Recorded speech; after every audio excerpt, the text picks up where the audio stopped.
بسم الله الرحمن الرحيم. أحمدك ربي حمدا يليق بجلالك وكمالك، وأصلي وأسلم على خير أنبيائك ورسلك سيدنا ومعلمنا محمد. اللهم صل وسلم عليه وعلى آله وصحبه أجمعين.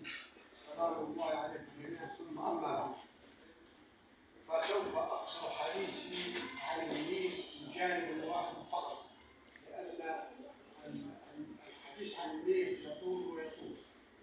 سأقصر النيل جانب الشائع نحو النيل. إذا ذكر النيل ذكر شوق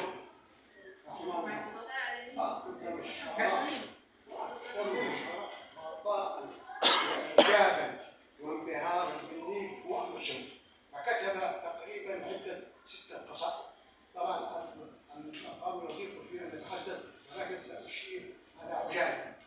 شوقي أعجب بالنيل، والنيل هو مصدر الحياة والجمال والرزق والكمال. فكتب شوقي قصيدتين لعلكم تقرؤون هذا في الكتب، ومما يؤسف عليه أن كثيرا من الأدباء والكتاب والشعراء لا يدركون ما كتبه شوقي. كتب أول قصيدة وتعد ملحمة خالدة، وهي قصيدة بعنوان كبار الحوادث في وادي النيل. هذه القصيدة بلغت 264 بيتا من الشعر وتعد ملحمة. سأشير إلى المطلق فقط، لا أستطيع أن أتحدث كثيرا عن القصيدة التي أشيرها. هذه القصيدة إذا قلت النيل قلت شوقي. ماذا قال في مطلعه؟ تقدم لها على مجالد. النيل شاهد على العصر، واختلف فيه منذ قديم الزمان، حتى قيل إنه نهر من أنهار الجنة، وقيل إنه مقدس، وكان بعض المصريين القدماء يعبدون النيل يتخذونه إلها لسر قدسيته. ماذا قال شوقي في قصيدة كبار الحوادث في وادي النيل؟ مطلعه: